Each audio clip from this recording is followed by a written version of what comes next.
Hello, everybody, and welcome to Late Night Football. Welcome to another episode. It's kind of different show, and I put it right on the title headline, haven't I? It's defending Ronaldo's departure. There's no clickbait. There's no sensational. What am I actually talking about? No, this is what it is. It's about defending Ronaldo's departure because that is what we're hearing in the transfer market in the last couple of days. Been the rage: is Ronaldo leaving United? Is he staying? I think after what has happened today, I do believe Cristiano Ronaldo is leaving Manchester United. I don't think he's sticking around. And he is not going on the preseason tour. He's not going on the preseason tour. So I do believe he's leaving. And I know it's a very divisive topic. I know there's a lot of opinions on both sides of the fence. And shamelessly, I can say right off the bat, it's not necessarily one-sided, but I do believe it's very, I would say, it's basically I picked a side. And that's the side that I'm going to take, and that's the side I'm going to talk about. And I know people will have different opinions, different things. I'm more than happy to discuss with anyone who has a different opinion about what I say. Put it in the comment section if you think something different from what I think. Totally fine. We're happy to have a discussion on the show as well in the future, right? If anybody has a different opinion, I'm more than happy to talk about it. But this is my stance. This is my opinion. And I believe that Ronaldo is absolutely correct in leaving Manchester United. Now, why is he correct? I think there's a lot of things to talk about. We'll get right into it. I think first of the things, and what a lot of people say is that, one of the first reasons is that I do want to point out here that the way that I look at it is from the perspective of a fan. And I know Ronaldo is not a fan of the club, right? I'm under no illusions that he's a fan of the club. But for anybody who thinks, well, Ronaldo doesn't love the club, Ronaldo should not be kept because of whatever reason. I just want, how many players in that team actually love the club? How many players in that team, let's say from the last season, those who played last season and those that have now, of course, some of them have left, most of them are still there. How many of them love the club? Genuinely tell me how many of them love the club. I can tell you zero. I don't think anybody loves that club. If Ronaldo doesn't love that club, nobody loves that club. Right? And I disagree with that information. I think Ronaldo loves the club. I just think there's a lot going on behind the scenes that he has seen, that he has come to the realization that this is not the club that he wants to be at. And I completely get it. The first thing that I want to point out, of course, is I have no issues with him leaving. I have no issues with United wanting to sell him as well. I think that's totally fine. The issue that I have is what I will talk about later on. But one of the things that was mentioned is the fact that he's upset at no new signings. And a lot of people go, well, why the signings are happening, right? And is that wrong? I mean, is that wrong for him to be upset at not being no signings being made? I mean, we were here, right? We did the season review show. We've had so many different United fans on this show. We've had Kanaya, we've had Sahil, we've had Farhan, Mike, all these guys we've had in this show. And something that we talked about very clearly is, and I said this as well, and I put myself in this, I'm sure a few others will have said this. My opinion was that we need to sell these 10 players and we need to get 6 players. That was my opinion. I didn't think it was going to happen, but I said, this is what needs to happen. 10 players need to go, 6 players need to come in. Now you look back at that and you tell me how many players have left? 6 players have left. 1 has gone on loan. The only sale that has been made is for someone who was on loan. So he wasn't even at the club. He was on loan and he was sold. So basically we haven't sold a single player. If you look at it technically from a technical point of view, we haven't sold a single player from last season's team. And that was objectively our worst ever season in the Premier League, and we've not sold a single player. Are we happy about that as a fan? As a fan, I'm not happy about that. Are you? Put that in the comment section. Are you happy about it as a fan?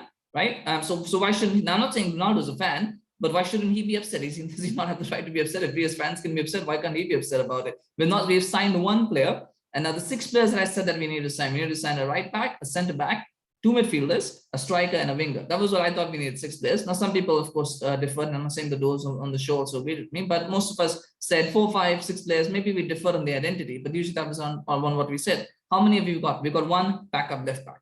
1 backup left back. That's all we've got. So again, why should you not be upset? Why should you not be upset at the transfer activity that has happened, right? I mean, I'm upset about it. I thought we were going to do so many videos about United, but all the different people that we were linked with, the things that were happening.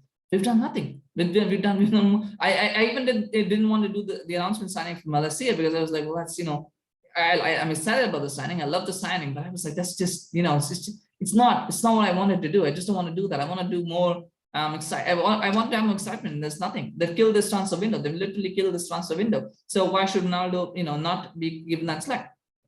Right? Another part is the fact that he doesn't get along with the players. Right? This is something that we know, completely factual, that he doesn't like the players. And well, again, people will go, well, he disrupted the squad, he doesn't like the players, he disrupted the squad, he's disrupting the team. Where were you last season? Where were you last season? There have been cliques in that team long before Ronaldo came. There were cliques in that team long before Ronaldo has arrived. There was the English clique of players like Rashford, McTominay, it's British, English, whatever, McTominay, Maguire, These guys, they don't talk. They had the Portuguese speaking clique of Bruno, Fred, Teles, Dallo. These guys didn't interact with each other. They would not interact with each other. There was also the French speaking clique, Pogba, Martial. They all don't, they don't hang around. They don't, they're very cordial, but they don't actually like each other. There's no camaraderie in that team. This is long before Ronaldo came. Ronaldo didn't disrupt anything that wasn't already there. What he did was he came in and he was brought in on the promise of winning trophies. Remember, last season we were told that there was going to be a title challenge. Now, I didn't believe it. I know a lot of fans thought that it was possible. Some fans thought we could win the title. Whatever that is, your opinion. I didn't think that was going to be a title challenge, but I was told that. So I'm sure Ronaldo was told that as well. And that's where Ronaldo came to the team. He didn't come to the team, to fight for fourth place and to maybe try and win a Carabao Cup or whatever. He came because he thought United were going to challenge for the Premier League. Maybe he could push them on to even try and challenge for the Champions League. That maybe it was in his mind that he thought we could do that. He comes into the team. We know how crap that team is because we've been watching it for 9 years. He has it, right? And you think about it this way. It's almost like, I remember when I went, when I left India and I came to Canada, right? And then 3.5 years later, I come to India. And what I noticed that things, and then just in an analogy, I noticed the things that used to cost me 10 rupees before, now they cost me 30 rupees, right? And that's like a shock, like, oh my God, how the price has risen. But that's because I've been away for 3.5 years. But for those who are living there, they've seen it gradually. It goes from 10 to 15 to 20. So we've seen a gradual decline. He just comes in and he sees, well, this was the United team that I won a league with, that I won Champions Leagues with, right? And now I'm here and, well, here you go. You guys are not even competing for top 4. So what kind of shit squad have you got in place? So for him, it was jarring. For us, we just noticed it as a steady decline, as a consistent decline. For him, it was jarring. And so that makes it, he doesn't want to play with those players. And to be fair, do we blame him? I mean, again, like I said, I wanted to see 10 players gone. I wanted to see a few players gone. I really hoped, I was really hoping, I knew it was not going to happen, but I really hoped they would surprise me and get rid of one of Martial, Rashford, Shaw, Maguire. I thought 1 or 2 of those should have gone this season. I really thought they should have gone, but they've kept them around. They're not saying them. Apparently, their position is only getting stronger in that team, right?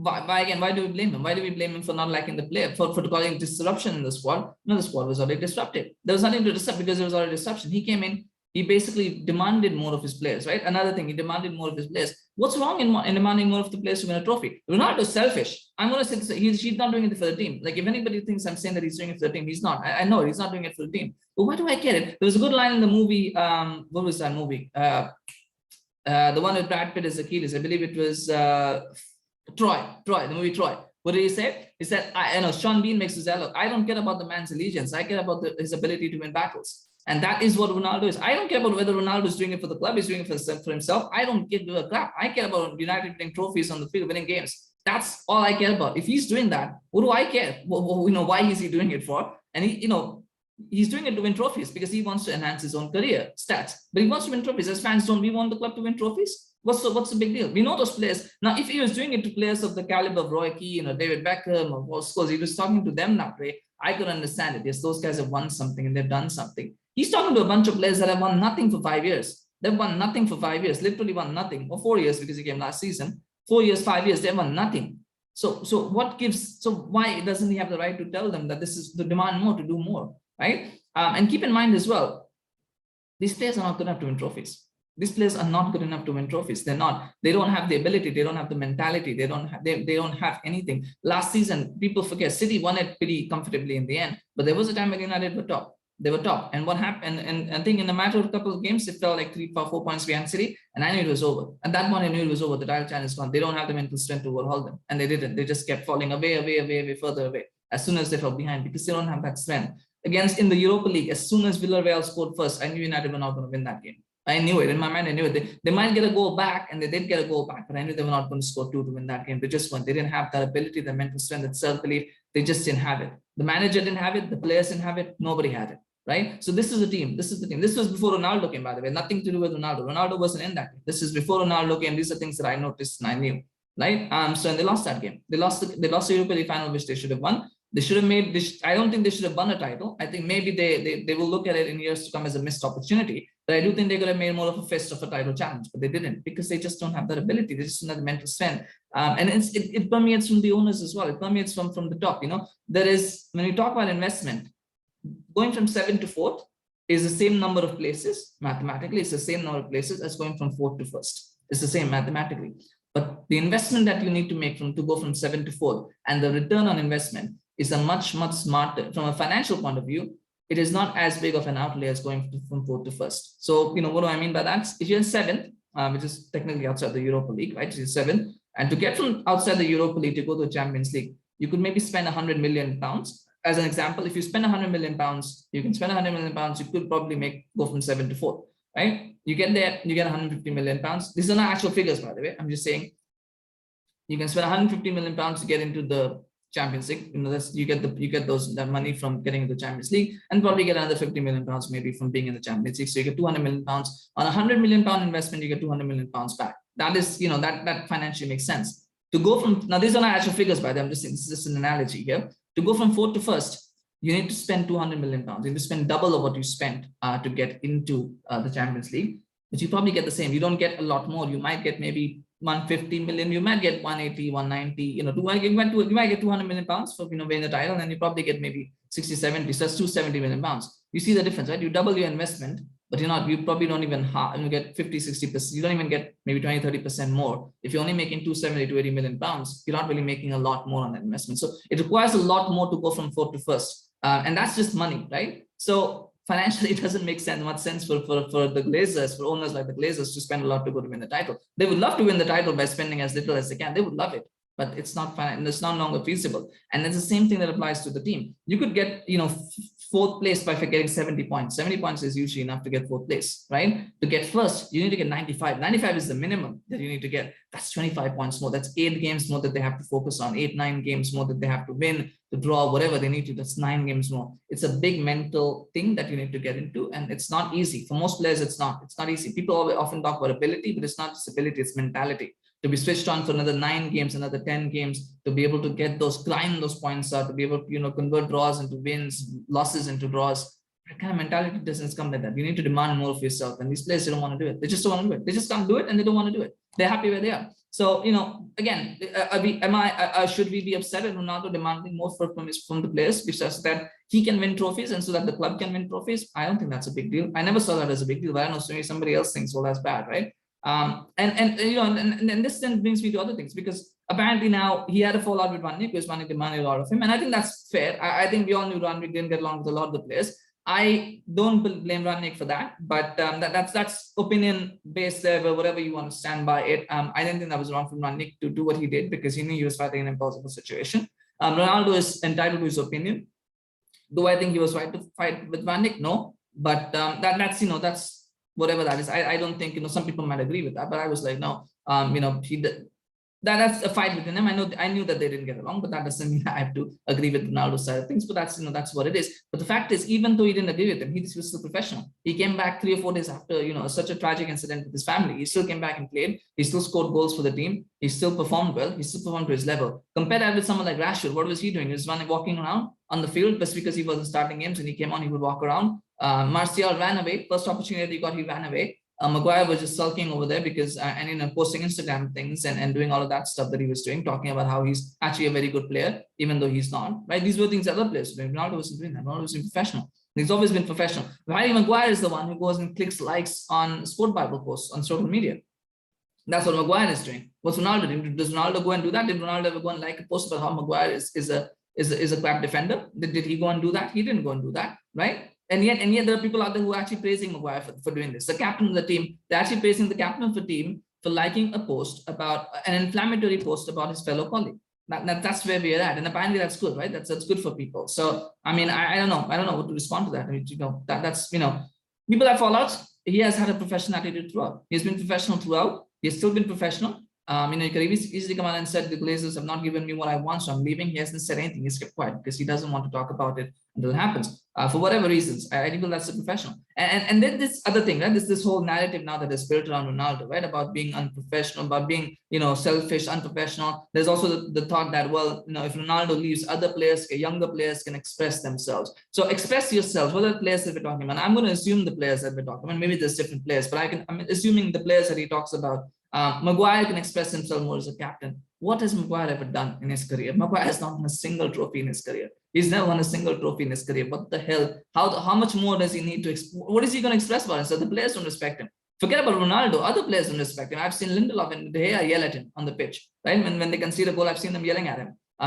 What players respect him? Players don't respect him. There's no respect for him. Maguire, is in at Manchester United, and the only reason he will stay at Manchester United is because he knows he's never ever going to get another high-profile position at any other club. No other top club is ever going to buy him. No other top club is ever going to pay him the wages that Manchester United paying him. And being captain of Manchester United is going to be the highlight of his career. He's never going to be a starting player in a trophy-winning side. He might be a bit part player and win a trophy like as a sub or something, like Bale did it with Real Madrid this season. He might win something like that in the future, maybe with Manchester United, if we ever get back to challenging for titles.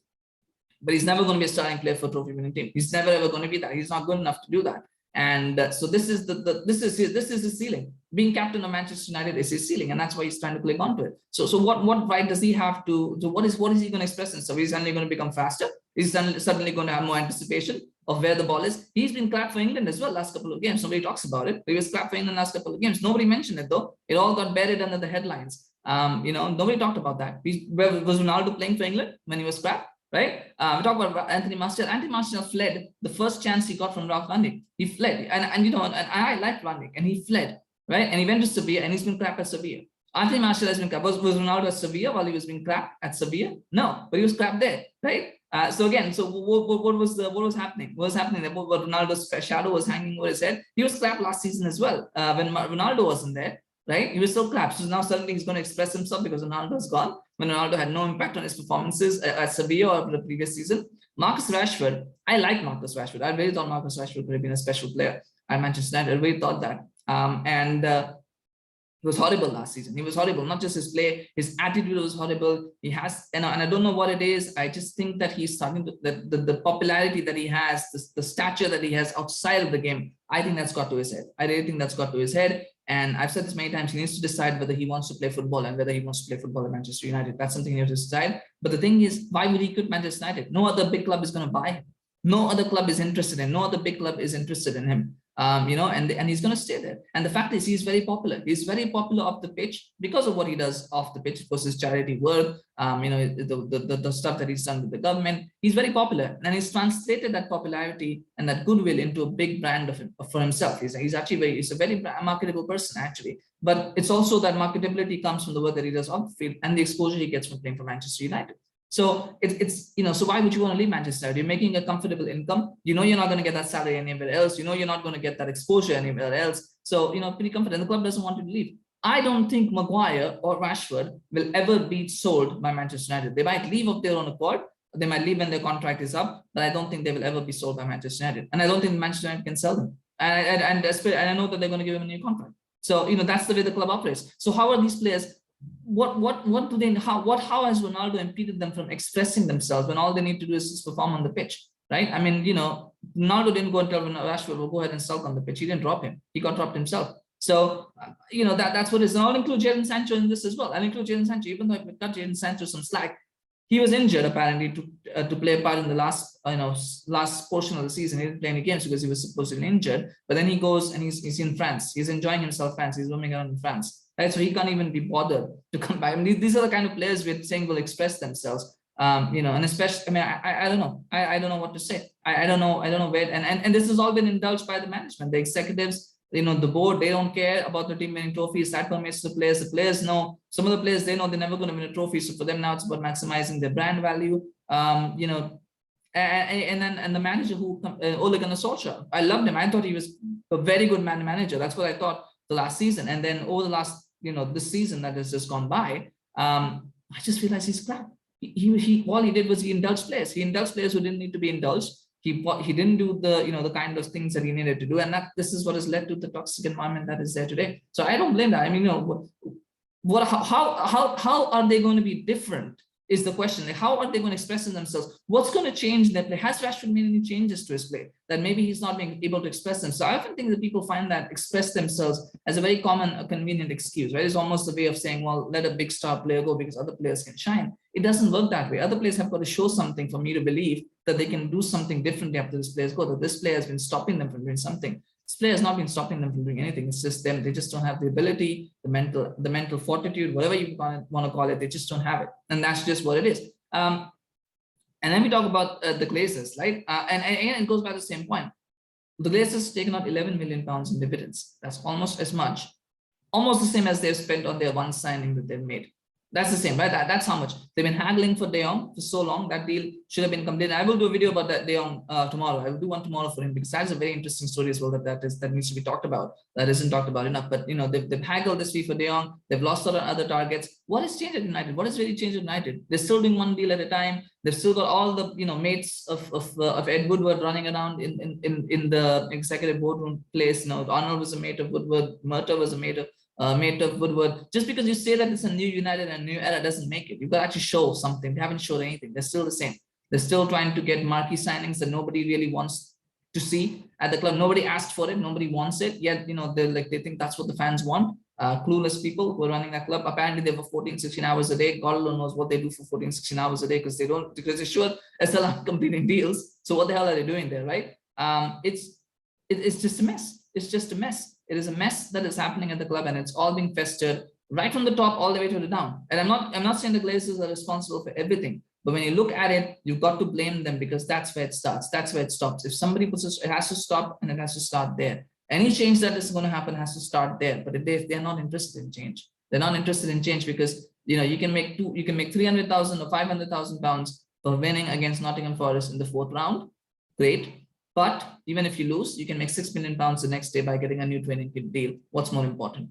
What's more important for a commercial club, for a commercial brand that happens to play football in Manchester United? What is more important, right? And that's what it is. And so Ronaldo is leaving. Why shouldn't Ronaldo leave when he knows that the club is not going to win trophies? I didn't expect United to win trophies next season. I mean, I'll be honest. I don't think United are going to win trophies. I'm talking trophies. I'm not even talking titles. I'm talking Carabao Cup, FA Cup, like those kind of minor trophies. They're not going to, even Europa League, Conference League, right? They're not going to win anything for the next 5 years. Definitely not going to win anything for the next 5 years. In 10 years' time, if everything goes right, after 5 years, and if everything goes right, if Ten Hag somehow miraculously still manages to survive at the job, I don't think he will, but if he does, they might get something. They might be able to then be able to challenge for trophies and titles, maybe after 5 years, but it's going to take 5 years just to get there at that point because it's just the way it is. So why should Ronaldo has 1 or 2 years left at the top? Like what incentive does he have to stick around and fight for top 4 and try to make top 4 or top 6? Or try and find it out in a Carabao Cup or something like that. He doesn't need to do that. He doesn't need that, and he's not going to do that. And I have complete sympathy for him to not want to do that because he needs to think about his own career. Every player needs to think about their own careers at the end of the day, and that's just the way it is.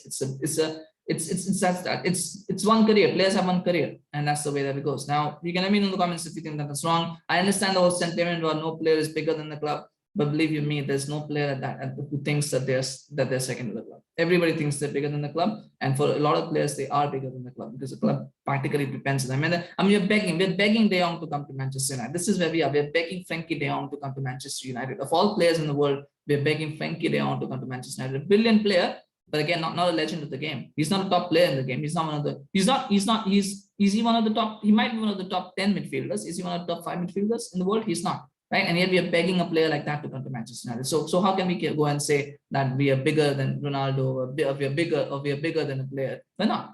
We're not. We're just not. At this point, we're not. Right? And whose brought us there? Who's brought us from being a title-winning machine in 2013 to 2022 being this sort of club that begs players like Frankie De Jong to join the club?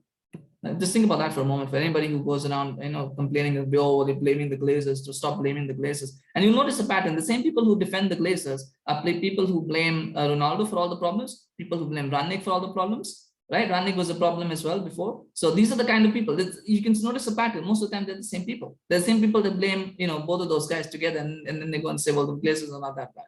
So, the big question, of course, is who comes in, and I don't know who's going to come in. And again, it goes back to, that's just another discussion, isn't it? There's such a big issue, such a huge issue with that as well, because if you think about it, who's going to come in now? Victor Osimhen is the only player who they can bring in, and he's injury prone, he's overpriced. I wouldn't want him unless it's at the right price. There's other holes that needed to be filled. Like we still need 5 players. We only got 1 player. We still need 5 other players, and even the 1 player was on the right position. So technically, we still need 6 players. We still need 6 players. We're probably going to get 4 this season, probably. Now Ronaldo goes, and you have to buy 1 more player to replace him. We're not going to get the 4 that we need. We're not going to get, Malacia has come. We're getting Eriksen, Martinez, and probably De Jong, and Antony is another one that's been at De Jong, Antony, one of those. If we have to sign a replacement for Ronaldo, we're not getting one of those 2. We're not getting De Jong or Antony. We'll have to sign a striker. right? Or you'll have to sign an inferior striker who's probably not going to score 20 goals a season. And then you're left relying on Martial or Rashford to get them, who are not going to get them. They're not going to get those number of goals. They're not going to hit 20 Premier League goals this season. They're just not good enough. So that's the way it is. Let me know in the comment section what you think. Who's going to be the next striker for Manchester United? Who are they going to sign? What is the issue? Do you agree with everything that I've said? I know there'll be people who don't agree with what I've said. Let me know in the comments. What do you think? But I mean, it's something that I need to get off my chest because I've been thinking about this for so long, and I'm just like, I'm so fed up with everything that's happened. And to me, it just feels like there's so much misinformation around Cristiano Ronaldo. There's so much smear campaigns that are happening. And I just thought, well, I just need to put my point out there. So let me know if you agree with it. Let me know if you disagree with it. Happy to have a discussion in the comments. Happy to have a discussion on the show going forward. Let me know what you think. Thank you for watching. Please do subscribe to the channel if you're new on YouTube, do it on Facebook. We'll have probably have one more video today, not necessarily on, but something else I want to talk about. So we'll do that as well. So do subscribe and stay for notifications on videos as they drop. And otherwise, take care. Have a good day on night, whatever I'm watching this. We'll see you again soon. Bye-bye.